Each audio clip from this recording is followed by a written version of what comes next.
Yo, what's up guys, and welcome to the Mumbai Blackout Challenge in Mumbai. My name is Mr. Freeze2244. But before we get into the video, make sure you are subscribed to the channel and hit the bell notification to be notified of all future videos on live streams. If you've missed any Mumbai challenges so far, there's a link in the description of the full playlist of videos.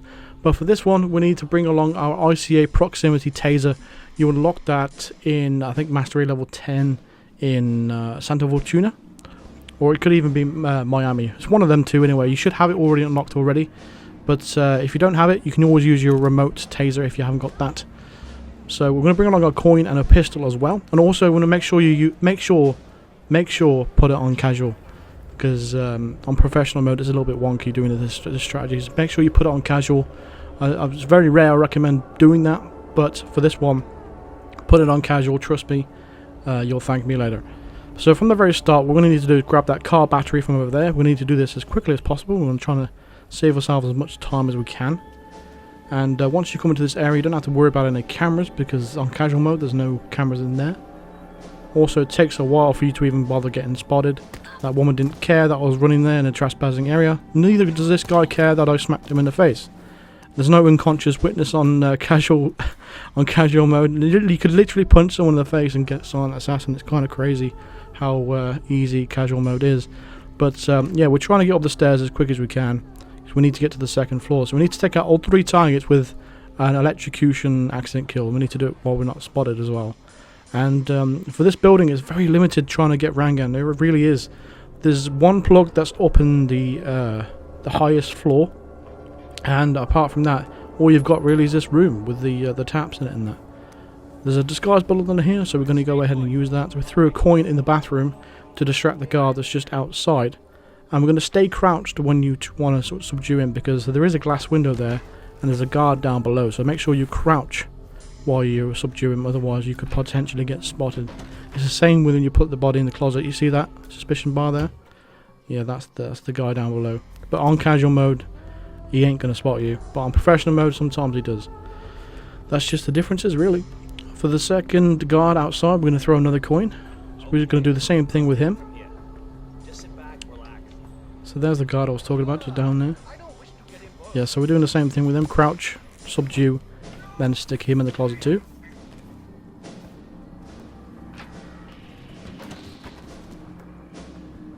So you want to go ahead and pick up his weapon, and pick up the coin as well. And the target should be heading down the stairs momentarily. So what we're actually going to do is just place that Uzi weapon that I just took off the guard. Just drop it here. And what's going to happen is when he comes down the stairs, he'll tell his bodyguard to remove the weapon. So that removes him out of the scenario as well. So as you can see, he's going to tell the guard to move it out of the way. So that will leave him by himself. So what we're going to do now is head into the bathroom and turn on this tap as the target comes down the stairs. And just as he gets to the bottom of the stairs, he will notice the sound of the tap overflowing, and he'll come in the bathroom. There we go.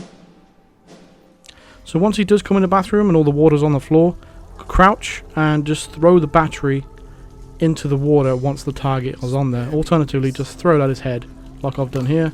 The battery will fall into the water and electrocute him. And then there you go, 1 out of 3 for the Mumbai Blackout. So we can go ahead and leave the building now. That's 1 target down. We can now move on to the next one, who's going to be the Maelstrom. We're just going to retreat to come back out the same way we did. You're going to see this a lot of picture-in-picture on the top left corner of your screen of investigation and stuff like that. It's basically the bodies found is not going to count against us anyway, because it's an accident kill. But there's going to be a lot of those picture-in-pictures, because you've got the body found, then you've got the water to deal with, and then all that kind of stuff. Nice boxer shorts, by the way, look at that. We're hiding these bodies because I think they do get spotted, so just in case you want to protect your silent assassin rating, you can go ahead and hide these bodies if you want to. You don't have to, but I decided to do a little bit of cleaning up anyway. So the second target we're going to have to intercept. We don't know what he looks like. I mean, his face never changes, but his clothes changes on every time you restart. So, but he will always come through the same area, and that's where the crow's den is, or the crow's hideout, or crow's nest, if you want to call it that. Also on casual mode, there's a lot less enforcers that are around the town. I'm not sure if they've got rid of them completely, but from far as I can tell, there's none around, which is a new experience to me. But yeah, this is where the Maelstrom's going to be hanging around. He will come over here eventually. There is a car battery for us again. We're going to use the same strategy as we did for the first target by throwing it at his head, and it's going to be a puddle on the floor, and the battery's going to fall in the puddle, and it's going to shock the Maelstrom. So the way to detect who the Maelstrom is if you use instinct and you look down the road where I'm doing it right now, is he'll be walking a lot faster than everybody else. He'll be walking a bit weirdly and walking a lot more quicker than usual. And as soon as you see him walking towards our direction, like right near the alleyway, that is when you want to make a save point, just in case you somehow mess this up. You know, it's just a bit of a safety gap there. Because the last thing you want to do is mess it up right now and having to do all that stuff for the first kill again, which will be incredibly annoying. So let's quickly skip to the point where he actually arrives. So for me, around about the 7-minute mark, you can see the Maelstrom there. You see how fast he's walking. He's heading towards us right now. That's, like I said, that's how you can tell that he's the Maelstrom. So I'm going to make a save point right here, just before he reaches the area where we need him to. Again, it's it's one of them just in case kind of things. So what we want to do is, as soon as he steps on the puddle, that's when you want to throw the battery at him. Once it lands in the puddle, you'll get the 2 out of 3 Mumbai Blackout. Just hang around the area for a couple of seconds, because for some reason when you electrocute people, for a couple of seconds everybody's an enforcer. So as soon as everyone looks around in your direction, if they see you, then you'll get instantly spotted for some reason. I'm not sure why. It may be a bug, but just in case it isn't, just make sure you stay out of sight for now. But once you've done that and all the enforcers have gone away, you can go ahead and try and attempt to go towards the third and final target, Vanya Shah. So what we're actually going to do is she's going to go into that little meditation pool thingy that she's got. I don't know what it's called, but what we're going to do is basically sabotage that, and when she actually goes in there, that's when we're going to use our proximity taser to take her out and electrocute her in there. And as far as I can tell, that's the only opportunity I can see to get Vanya Shah. There is a plug, you know, in the other side of the section of the train, but she never ever goes over there, so I'm not completely sure how they intended you to do it other than the way I'm doing it right now, but that does require you having a taser, so I'm not completely sure how the developers wanted you to do it. When we got onto the roof up here, there's going to be 2 guards patrolling around, and we're actually just going to wait for them to get closer to us and then move away before we take out this guard in front, because just in front of him is where the valve is, and that's where we need to turn it, because you know that's going to increase the pressure of the water that's flowing into it. But he's standing right there, so we need to get rid of him.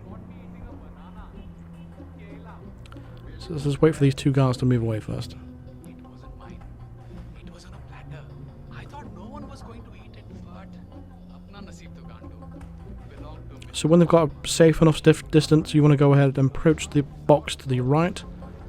And once you press against it, you'll have the subdue option pop up for you. You'll pull him over the box, subdue him, and then you want to go ahead and grab this pistol as well that he dropped on the floor, because the other guards will spot it. Turn on the valve. And you want to hide the body, hide it quite well as well. So in this fence here, you'll see one gap. Just drag his body past that one gap and make sure his body's nice and straight, so he doesn't get detected by the other 2 guards that are patrolling. So trying to straighten up as much as you can. Unfortunately, there's no crates around for you to hide the body.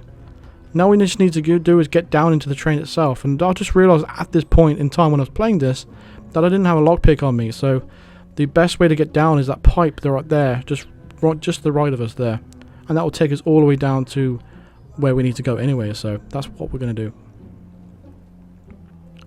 Because you're in this disguise, there's no enforcers down there anyway, so you're good to go.